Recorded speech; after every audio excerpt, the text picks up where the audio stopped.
Hello friends, welcome to online platform. आज का topic है भारत के प्रमुख युद्ध। भारत के जो प्रमुख युद्ध हैं उनके बारे में हम यहाँ बात करेंगे और वो कब हुआ, कहाँ हुआ, किन के बीच हुआ, उसके बारे में बात करेंगे। और ये भारत के प्रमुख युद्ध का पार्ट 1 है। सो प्लीज़ फ्रेंड लास्ट तक ज़रूर देखें। अगर आप लोग को वीडियो पसंद आए तो शेयर और सब्सक्राइब करें। भारत का सबसे प्राचीन युद्ध है दशराग युद्ध, जो कि लगभग 1700 से 1000 ईसा पूर्व के बीच में हुआ था। इसका एक्यूरेट टाइम नहीं पता है। और ये हुआ था राजा सुदास और पंचजन कबीले और उनके मित्र पक्ष के बीच में। और ये जो पंचजन कबीला है और इनके मित्र पक्ष, इधर टोटल 10 राजा थे, इसलिए इस युद्ध का नाम पड़ा दशराग युद्ध। और ये जो राजा सुदास थे ये भारत नामक समुदाय से बिलोंग करते थे और ये त्रित्सु नामक कबीले के राजा थे। त्रित्सु नामक कबीले के राजा थे राजा सुदास। और ये जो राजा सुदास हैं इनके सलाहकार ऋषि थे वशिष्ठ, और पंचजन कबीले के सलाहकार ऋषि थे ऋषि विश्वामित्र। और ये युद्ध हुआ था परुश्री नदी के तट पे हुआ था, जिसका अब नाम है रावी। और ये हुआ था पाकिस्तान के पंजाब प्रांत में। इस समय जो पाकिस्तान का पंजाब है वहाँ पे ये युद्ध हुआ था और इसका उल्लेख है ऋग्वेद के 7वें मंडल में इसका उल्लेख है।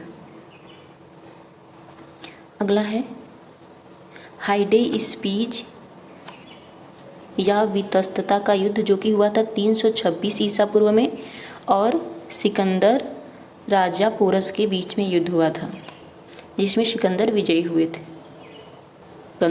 हुआ था। और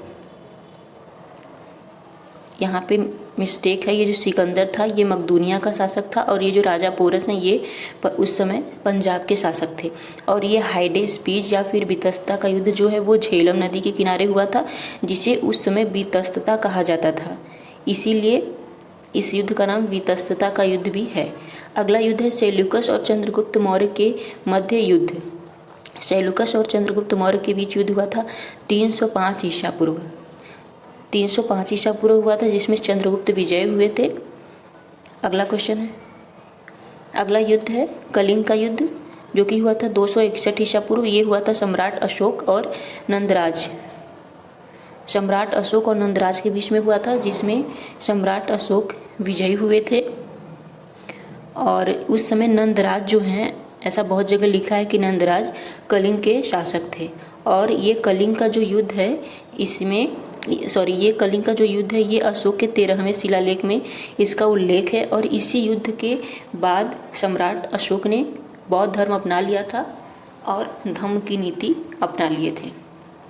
अगला युद्ध है पुलकेशिन द्वितीय का युद्ध, लगभग 612 ईसा पूर्व हुआ था। 612 ईसा पूर्व ये हुआ था पुलकेशिन द्वितीय के मध्य और पुलकेशिन द्वितीय और हर्षवर्धन के मध्य हुआ था, जिसमें पुलकेशिन द्वितीय विजयी हुए थे। और ये हुआ था नर्मदा नदी के तट पर। और इसका उल्लेख है पुलकेशिन द्वितीय के ऐहोल अभिलेख में। ये अभिलेख जो है ये भी पुलकेशिन द्वितीय का ही है और ऐहोल अभिलेख में इसका उल्लेख है। अगला युद्ध है राजौर। ये होगा यहाँ पे राजौर ब्राह्मणवाद का युद्ध। ये हुआ था मोहम्मद बिन कासिम और सिंध के शासक दाहिर के बीच, जिसमें मोहम्मद बिन कासिम जो है ये विजयी हुआ था। और ये जो मोहम्मद बिन कासिम है ये पहला अरब मुस्लिम है जो कि भारत पर आक्रमण किया था। और इसी युद्ध के बाद जब दाहिर की हार हो गई थी तो दाहिर की पत्नी ने जौहर किया था, जो कि औरतें आग में कूद के अपनी जान देती हैं। सबसे पहले सिंध के शासक दाहिर की पत्नी और उनकी दासियों ने किया था। अगला युद्ध है प्रथम तुर्क आक्रमण हुआ था 986 ईस्वी में प्रथम तुर्क आक्रमण हुआ था। ये कौन था? ये सुबुक्तगीन था, जो कि सुबुक्तगीन और जयपाल के मध्य युद्ध हुआ था, जिसमें विजयी हुआ था सुबुक्तगीन। और ये कौन था? सुबुक्तगीन जो था वो अल्पतगीन का दामाद था, जो कि ये अल्पतगीन है, ये गजनी वंश का संस्थापक है। अल्पतगीन गजनी वंश का संस्थापक है, उसका दामाद था सुबुक्तगीन और वो गुलाम भी था इसका। और सुबुक्तगीन और जयपाल के बीच युद्ध हुआ था जिसमें सुबुक्तगीन विजयी रहा था। और ये जो महमूद गजनवी है ये इसका पुत्र था, सुबुक्तगीन का पुत्र था। अब इसके बाद आता है महमूद गजनवी का आक्रमण। ये हुआ था 1001 से 1027 के बीच में। इसमें प्रमुख इसका युद्ध था महमूद गजनवी और भीमदेव प्रथम गुजरात, इन दोनों के बीच में, जो कि 1025 में हुआ था। और इसी 1025 के युद्ध में महमूद गजनवी ने सोमनाथ मंदिर को लूटा था और इसमें महमूद गजनवी विजयी रहा था। भीमदेव प्रथम हार गए थे, इसलिए इसने सोमनाथ मंदिर को लूटा था। और ये टोटल भारत के ऊपर 17 बार आक्रमण किया था। और इसका अंतिम आक्रमण था 1027 में जाटों के विरुद्ध। अब इसके बाद आता है मोहम्मद गोरी का भारत पर आक्रमण। इसने सबसे पहले आक्रमण किया 1175 में मुल्तान पर। फिर 1178 में गोरी और भीम द्वितीय के बीच युद्ध हुआ था। 1178 में गोरी और भीम द्वितीय के बीच युद्ध हुआ था। फिर इसका युद्ध, फिर एक मोहम्मद गोरी का प्रमुख युद्ध है, बहुत ही इंपॉर्टेंट है, तराइन का प्रथम युद्ध। ये हुआ था 1191 ईस्वी में, जो कि पृथ्वीराज चौहान तृतीय और मोहम्मद गोरी के बीच में हुआ था, जिसमें विजयी हुए थे पृथ्वीराज चौहान तृतीय। इसके बाद इसने फिर से दोबारा आक्रमण किया, इसे बोलते हैं तराइन का द्वितीय युद्ध। ये हुआ था 1192 ईस्वी में। ये भी मोहम्मद गोरी और पृथ्वीराज चौहान तृतीय के बीच में हुआ था, जिसमें मोहम्मद गोरी विजयी रहा। मतलब तराइन के प्रथम युद्ध में पृथ्वीराज चौहान तृतीय का विजय हुआ था, और तराइन के द्वितीय युद्ध में, जो कि 1192 ईस्वी में हुआ था, इसमें मोहम्मद गोरी का विजय हुआ था। फिर होता है चंदावर का युद्ध, जो कि 1194 ईस्वी में हुआ था, और ये हुआ था मोहम्मद गोरी और जयचंद के बीच में।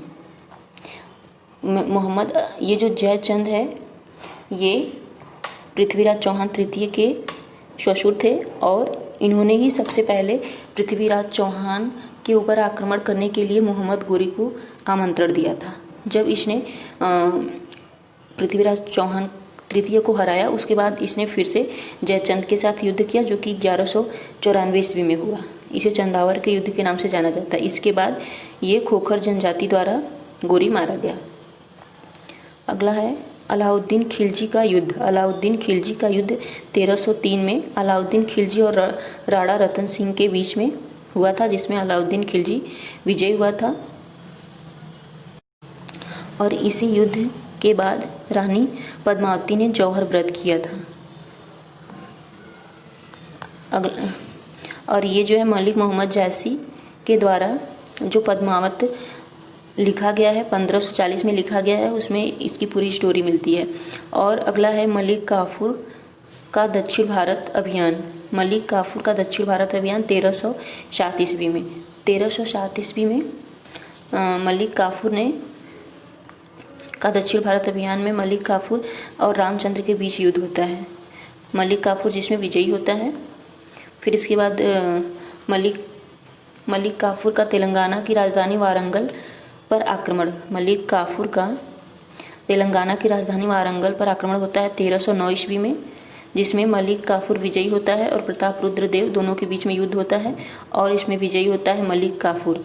और इसी युद्ध के बाद प्रताप रुद्र देव ने 1310 ईस्वी में कोहिनूर हीरा मलिक काफूर को भेंट किया था। ये बहुत ही इंपॉर्टेंट है। कोहिनूर हीरा प्रताप रुद्र देव ने मलिक काफूर को भेंट किया था। अब इसके आगे का जो भी युद्ध है इम्पॉर्टेंट, उसे हम लोग अगले पार्ट में पढ़ेंगे।